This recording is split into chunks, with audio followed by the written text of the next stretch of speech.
कभी इस पाकिस्तान को गाली मत देना, कभी इस पाकिस्तान को नुकसान मत पहुंचाना। पूरा बलोच इलाका पाकिस्तान के इख्तियार से निकल चुका था। सुना आपने? इस पाक फौज को गाली देने का मतलब है कि तुम पाकिस्तान को नुकसान पहुंचा रहे हो। आज भी वहाँ पर पाकिस्तान हुकूमत की कोई रिट मौजूद नहीं है। इस पाक फौज पर हमला करने का मतलब है कि तुम हिंदू मुशरिकों, यहूदियों, खवारिज और मुनाफिकों के साथ खड़े होकर अल्लाह के रसूल के खिलाफ जंग कर रहे हो। कौन सी जंग आपने जीती है जिस चीज के लिए तुम्हें भर्ती किया गया था, जिस कौम की तुम तनख्वाहें खा रहे हो? ये नापाक और जलील और कमीने कहते हैं कि हमारे शोहदा तनख्वाह के लिए लड़ते हैं, इनको तनख्वाह मिलती है। मगर बदकिस्मती देखिए, आटा अब गरीब और मिडिल क्लास तबके को मुंह चढ़ा रहा है। इंडिया का प्लस पॉइंट ये है कि उनकी फॉरेन पॉलिसी, एक तो उनका फॉरेन ऑफिस बहुत मजबूत है। अगर कश्मीर की बात करें तो अभी इंडिया साइड से खबर ये आ रही है कि शायद वो अपने साइड पे कश्मीर पे एक डैम बनाने जा रहे हैं। जो मुल्क पहले चावल एक्सपोर्ट करता था आज इंपोर्ट कर रहा है, गंदम एक्सपोर्ट करता था आज इंपोर्ट कर रहा है, कॉटन एक्सपोर्ट करता था आज इंपोर्ट कर रहा है। दोस्तों, बलूचिस्तान पाकिस्तान के हाथ से निकल गया। पिछले कुछ दिनों से जो घटनाएं टीवी पर आ रही हैं, न्यूज पे जो आ रही है, हम सब अच्छी तरह से वाकिफ हैं। बलूचिस्तान में इन दिनों क्या चल रहा है, बलूचिस्तान कितना खपा है पाकिस्तान से और किन किन मुद्दों को लेकर पाकिस्तान को एक डेडलाइन दिया था। उस डेडलाइन के बाद बलूचिस्तान खुद को डिक्लेयर कर दिया कि हम आजाद कौम है, हमारे ऊपर पाकिस्तान का कोई अधिकार नहीं है, यहाँ तक कि जितने भी डिसीजन हुआ हम खुद बनाएंगे। यानी कहने का मतलब कि अपना देश अब खुद से चलाएंगे, मेरा खुद का देश है, तुम्हारा कोई अधिकार नहीं है, अपनी फौज हटाओ यहाँ से। अब ये सब लेकर के पाकिस्तान में बहुत ज्यादा हड़कंप मची हुई है, क्योंकि आए दिन बलूचिस्तान का जो BLA है पाकिस्तान के आर्मी को, पाकिस्तान के फौज को जब चाहता है, जहां चाहता है, जैसे चाहता है उड़ा दे रहा है। इन पे लगातार अटैक कर रहा है। कभी 45 फौज मारे जाते हैं, कभी 19 फौज मारे जाते हैं, कभी 35 फौज मारे जाते हैं। और पाकिस्तान कितना भी छुपाने की कोशिश करे, सोशल मीडिया का जमाना है, आ ही जाता है। आज इनकी एक पोल और खुला है। इनके एक नेता है, बहुत ही वरिष्ठ नेता है पाकिस्तान के, उन्होंने कहा है कि कारगिल में हमने क्या खोया है, यहाँ तक कि अपने लोगों को डेथ बॉडी भी उठाकर नहीं ले गया। तो नमस्कार, मैं खुद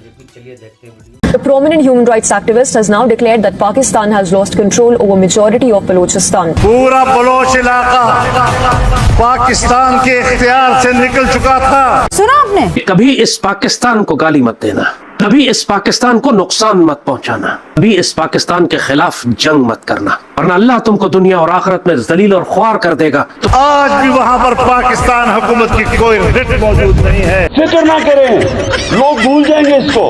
अब तो पश्तून इलाका भी खून में नहा रहा है। इस पाक फौज को गाली देने का मतलब है कि तुम पाकिस्तान को नुकसान पहुंचा रहे हो। इस पाक फौज पर हमला करने का मतलब है कि तुम हिंदू मुशरिकों, यहूदियों, खवारिज और मुनाफिकों के साथ खड़े होकर अल्लाह के रसूल के खिलाफ जंग कर रहे हो। बलूचिस्तान के लीडर्स ने अपना नेशनल एंथम, अपना झंडा, अपना करेंसी सब कुछ सामने डिक्लेयर कर दिया और कह रहे हैं कि 85% बलूचिस्तान आज पाकिस्तान आर्मी के कंट्रोल के बाहर है। वो तमाम बदनसीब जो आज इस पाक फौज पर हमले कर रहे हैं, चाहे इस पर गोलियां बरसा रहे हो, चाहे इसको गालियां दे रहे हो, चाहे इसके शहीदों की बेहुरमती कर रहे हो, ये नापाक और जलील लोग, मुनाफिक और मुर्तिद, खवारिज और मुशरिकों के साथी, लानत हो इनके ऊपर अल्लाह, उसके रसूल की और मलाइका की और मोमिनीन की कि सैयदी रसूलुल्लाह के इस पाकिस्तान को ये तकलीफ पहुंचा रहे हैं। पाकिस्तान की जो स्टेट है, स्टेट की जो कैपेबिलिटी है या स्टेट की जो पोजीशन है, उसको हिट किया जा रहा है कि पाकिस्तान अंदर से टूट रहा है, ये खोखला है, ये कमजोर। कौन सी जंग आपने जीती है जिस चीज के लिए तुम्हें भर्ती किया गया था, जिस कौम की तुम तनख्वाहें खा रहे हो? तुमने इस मुल्क के लिए किया क्या है सिवाय इसके कि अपनी कौम और अपने मुल्क पर चढ़ाई करने? इस पाकिस्तान के बारे में हसास है और इस पाक फौज पर अपना करम और फजल फरमाते हैं। ये नापाक और जलील और कमीने कहते हैं कि हमारे शोहदा तनख्वाह के लिए लड़ते हैं, इनको तनख्वाह मिलती है। एक शहीद का तुम मुआवजा निकालते हो, एक शहीद को तुम मुआवजा दे कैसे सकते हो? दो जहानों की दौलत भी तुम जमा कर लो तो तुम एक शहीद को मुआवजा नहीं दे सकते। पाकिस्तान अब हाइब्रिड से ऊपर की रजीम चल गई है। पाकिस्तान को यानी लिटरली डिक्टेटरशिप करार दिया जा रहा है पूरी दुनिया में। जब आपके अपने दफ्तर में आपके अपना स्टाफ DGI सेक्रेटेरिएट जिसको कहते हैं, वो कहता है कि यार राजे किसी तरह कुछ करके जरा जनरल साहब दस्ते छोड़ो। जब गैस पास करते हैं उसकी वजह से आपका स्टाफ बहुत तंग है सर। अगर हमारा फॉरेन मिनिस्टर तो इसहाक डार साहब हैं, लेकिन वो हमें कहीं पे नजर नहीं आते।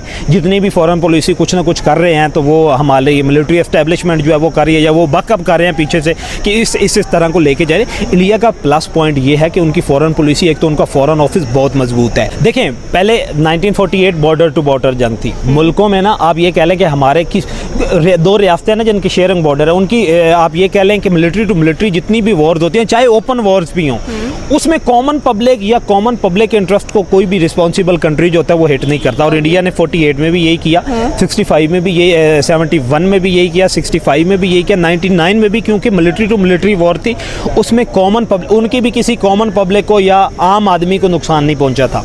अब ये जो 22 और 23 अप्रैल को पहलगाम वाला वाक़या हुआ ना, इसमें नो डाउट के अगर हम लोग यहाँ पे अगर ये इंसिडेंट पाकिस्तान में भी होता तो ये बहुत बड़ा काबिल मुज़म्मत था। ये इंडिया में भी हुआ है तो ये बहुत ज़्यादा काबिल मुज़म्मत है। उसकी रीज़न ये है कि सिविलियन को टारगेट किया गया, ठीक है, सिविलियन को टारगेट किया। लेकिन क्या हुआ कि on table foreign policy, Pakistan की फॉरेन पॉलिसी तो नाकाम ही रही है ना अभी तक। पाकिस्तान की फॉरेन पॉलिसी इतनी नाकाम थी कि हमें अपनी फ़िज़ाई इस्तेमाल ही ना करना पड़ी। हम जब वहाँ से विड्रॉ करने लगे, हम वापस आने लगे इंडिया, जिसमें वो कहते हैं कि वो भाग भी गए थे, इंडियंस कहते हैं कि वो भाग गए थे पोस्टें छोड़ के, हम वापस आने लगे। इंडिया ने अटैक किया, कैजुअलिटीज़ भी की, इंडिया ने हमें जानी नुकसान भी हमारा बहुत सारा पहुँचाया। अगर कश्मीर की बात करें तो अभी इंडिया साइड से खबर ये आ रही है कि शायद वो अपने साइड पे कश्मीर पे एक डैम बनाने जा रहे हैं बहुत ज्यादा मेगावाट का, जहाँ ताकि वो पाकिस्तान साइड पर पानी ना आ सके, उस पानी को रोका जा सके इंडिया की तरफ से। अब भारत का पानी भारत के हक में बहेगा। Any attempt to stop the flow of water belonging to Pakistan would be responded to with full force and might. Bharat की जानब से कह लें कि बहुत दिनों पहले, बल्कि महीनों पहले, अप्रैल की बात करते हैं, पहलगाम के अटैक के बाद एक बहुत बड़ा फैसला लिया गया भारतीय हुकूमत की तरफ से, जिसमें उन्होंने ये कहा कि हम सिंध तास माहिदा जो पाकिस्तान के साथ इसको बर्खास्त करते हैं। उसकी वो कह रहे हैं कि हम कश्मीर में डैम बनाने लगे हैं। खबर यह 555 मतलब इतना काफी बड़ा मेगावाट का डैम बनाएंगे ताकि पाकिस्तान की तरफ पानी ना आए। हाँ जी, ऐसा नहीं हो सकता। नहीं, उन्होंने बना दिया तो फिर वो बना दिया तो फिर बना दे, उसको किसने रोकना है। अच्छा, हाँ जी, वो इंशाल्लाह वो कुछ नहीं होता। ये रिक्शा है, ये अपना कितने का आ जाता है अगर लेट सपोज खरीदना हो तो? सेकंड हैंड जो है वो कम से कम 2.5 से 3 लाख का आ रहा है। 3 लाख का? ये जरा फोकस करके रिक्शा दिखाइएगा कि ये 3 लाख का रिक्शा आ रहा है, और फिर अंदर पेट्रोल भी डलवाना है। पेट्रोल, गैस, हर चीज के रेट बढ़ जाते हैं। गैस की क्या कीमत चल रही है? गैस की इस टाइम 400 चल रही, लेकिन एक जगह पर एक रेट नहीं होता है, जिसका जो दिल करता है वो रेट ऑलमोस्ट 450-500 के आगे पीछे मिल रही है मैक्सिमम। अच्छा, अगर डैम नहीं बन रहे तो उसका जिम्मेदार कौन? हमारी गवर्नमेंट है, या ये भी कोई बाहर से इंडिया नहीं बनने दे रहा, या कोई अमेरिका नहीं बनने दे रहा? वो तो हमारी गवर्नमेंट का काम है ना, जिसे हम दे रहे हैं, टैक्स दे रहे हैं, हर चीज में हम टैक्स दे रहे हैं, गैस में दे रहे हैं, पानी में दे रहे हैं, बिजली में दे रहे हैं, इवन के सुथरा पंजाब उसका भी टैक्स आ रहा है। और ये जो फ्यूचर नजर आ रहा है पाकिस्तान का, ये जो बच्चे नजर आ रहे हैं, क्या आज 2026 है, 20 साल बाद 2046 में यहाँ पे कोई रिपोर्टर, कोई यूट्यूबर या कोई खड़ा होकर सड़क पे बात कर रहा होगा तो यही रोने चल रहे होंगे, या 20 साल बाद माहौल चेंज हो चुका होगा? ये कैसा सवाल है? उम्मीद तो हमारी अच्छे की है। हाँ, हर सुबह का हम आगाज यही करते हैं कि इंशाल्लाह आज बेहतर होगा। ठीक है, बड़े पॉजिटिव इंसान है ये, और अच्छा सोचना भी चाहिए। पता है बरसात का भी मौसम है, तो फिर इंडिया इतना पानी कहाँ करेगा, दे पाकिस्तानियों को। यह है कि 1947 में जब पाकिस्तान और इंडिया दो अलग अलग बरसगीर पाको हिंद की आप ये कह लें कि तकसीम हुई या डिवीज़न हुई ना, तो उस वक्त इंडिया और पाकिस्तान के दरमियान 1947 में लोग जो कि सियासियात से या तारीख से लाइल्म लोग हैं ना, वो कहते थे कि हमारे दरमियान सिर्फ एक ही इशू था, वो मसला कश्मीर था। नहीं, उस वक्त हमारे दरमियान 2 इशूज़ थे, एक था पानी की तकसीम का मसला और दूसरा था कश्मीर का मसला। दूसरी रियासतें आपको जिस तरह आपको भी पता है कि 362 या 562 के करीब आज़ाद रियासतें थी जिन्होंने इल्हाक करना था, वो मामला सारा हल हो गया। एक कश्मीर जो था वो रह गया, और उसके बाद था कि अब क्या था कि हमारी तकसीम बरसगीर पाको हिंद की ब्रिटिश ने की ऐसे थी कि ये दोनों कंट्रीज़ जो हैं ये आपस में लड़ते ही रहे। आप ये देखें कि पंजाब की तकसीम हो गई, पंजाब की तकसीम आप देख लें, हमारा पंजाब की जिस तरह उन्होंने तकसीम की कि आप ये कह लें कि पंजाब का 70% जो था वो पाकिस्तान को दे दिया और 30% जो इंडिया को दे दिया। हालांकि मेजोरिटी जहाँ पे लाहौर में हम लोग खड़े हैं, यहाँ पे मेजोरिटी हिंदुओं की हुआ करती थी ये हिस्सा, और उधर से गुरदासपुर का एरिया, हैदराबाद दक्कन का एरिया जो है, रेड क्लिफ लाइन जो थी, उसकी तकसीम के मामले में इतना अबहाम पैदा किया गया कि ब्रिटिश का माइंड सेट ये था कि ये सोने की चिड़िया थी। उस वक्त भी इंडिया सोने की चिड़िया थी कि अगर ये सोने की चिड़िया के दोनों ममालिक जो हैं इन्होंने अमन से रहना शुरू कर दिया तो ये तो यूरोप के क्या पूरी दुनिया को टक्कर दे देंगे। अब उन्होंने ये कहा कि एक तो तकसीम इस तरह की कि ये पहले तो पंजाब पे लड़ते रहे, उसके बाद आज़ाद रियासतों पे लड़ने लग गए, फिर आज़ाद रियासतों के बाद कश्मीर वाला मुद्दा एक ऐसा खड़ा हुआ कि वो आज तक ख़त्म होने का नाम नहीं। उसके बाद पानी की तकसीम कि वो एरिया जहाँ से पाकिस्तान को तो जो सूबे दे दिया, पाकिस्तान को जो एरिया दे दिया, अब उसमें जो दरिया बहते थे उनका ओरिजिन जो था वो इंडिया को दे दिया। पाकिस्तान जो कि एक ज़रई मुल्क कहलाता था, एग्रीकल्चरल इकोनॉमी हमारी कहलाती थी, कहा जाता था कि 60-70% जो हमारे लेबर फोर्स है वो एग्रीकल्चर से है, जीडीपी का 25% के करीब डायरेक्ट और 40% के करीब इनडायरेक्ट हिस्सा एग्रीकल्चर से है। लेकिन हकीकत यह है कि जो मुल्क पहले चावल एक्सपोर्ट करता था आज इंपोर्ट कर रहा है, गंदम एक्सपोर्ट करता था आज इंपोर्ट कर रहा है, कॉटन एक्सपोर्ट करता था आज इंपोर्ट कर रहा है। दुनिया की आबादी 8 अरब से तजावुज कर गई है, लेकिन इतना खाना नहीं पैदा हो रहा कि 8 अरब पेटों को भरा जा सके। सैडली पाकिस्तान इस वक्त बहुत ज्यादा फूड इनसिक्योर है, फूड अनसेफ है, ना फूड सेफ्टी है ना फूड सिक्योरिटी है। बातें करोड़ों की और दुकान पकौड़ों की। कराची में ओवरऑल जो सिचुएशन है, सिंध में आटे की कीमतों में बड़ा इजाफा रिकॉर्ड किया गया है। अल्लाह माफ करे। मल्टीपल इश्यूज है वैसे तो पैसे जो बढ़ते जा रहे हैं, और अब आटा एक बेसिक नेसेसिटी है जिसमें इजाफा और आवाम के लिए बहुत नुकसानदेह हो सकता है।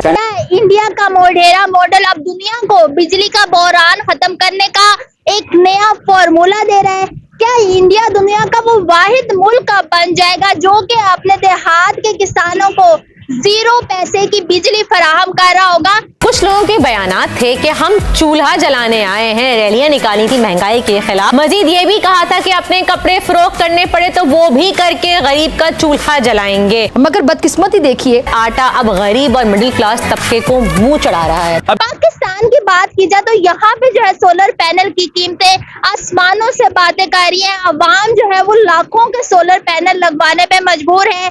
बताया ये जा रहा है कि मीर जाफर कहीं तुर्की छुटकी के चक्कर लगा रहा है और क्वेश्चन लगा हुआ है पर्दे के पीछे और बड़ा कुछ हो रहा है। अपना मुल्क जल रहा है, फिर भागा भागा जा रहा है इधर उधर। जी मैं अमन ला के। भाई साहब आपके लोगों का ही डायलॉग है, जैसा अवाम वैसा हुक्मरान। तो भाई आप लोग 6 राफेल गिनते रहो, आपके सरकार तो राफेल गिनने में लगा ही दिया है। आप लोग गिनते रहो, हम इंडिया से जंग जीत गए हैं, हमने ये किया, हमने वो किया। इंडिया से कितना जंग जीते हो, इंडिया से इस जंग में क्या लॉस हुआ है, कल के वीडियो में मैं और भी दिखाऊंगा आप लोगों को। पाकिस्तान का ही वीडियो है ये, जो इस बार जो युद्ध हुआ है ना भारत और पाकिस्तान के बीच में, उसके बारे में बताया गया है कितना नुकसान हुआ है पाकिस्तान को, कितने लोग मारे गए हैं। और ये पाकिस्तान छुपाने के प्रयास किया है, छुपाया है, लेकिन कब तक छुपाओगे? इनकी पोल खुलने वाली है जो मैं कल वीडियो लाने वाला हूं। दोस्तों आज का आपने वीडियो देखा कि बलूचिस्तान में क्या हालात है, बलूचिस्तान के जो लोग हैं क्या चाहते हैं, आज वो इस कदर क्यों बौखला चुके हैं पाकिस्तान से, और बांग्लादेशियों के साथ इन्होंने क्या हासिल किया था, जो कि बांग्लादेश एक अलग देश बन चुका है आज के दिन। आने वाले समय में हो सकता है कि बलूचिस्तान भी इनके हाथ से निकल जाए। वैसे तो इनके हाथ से 80% निकल चुका है। तो दोस्तों आपका जो भी ओपिनियन है, जो भी राय है, प्लीज जरूर व्यक्त करें कमेंट के जरिए। कमेंट सेक्शन आपका है। तो मिलते हैं फिर से एक न्यू रिएक्शन वीडियो। तब तक ये नमस्कार, राम राम,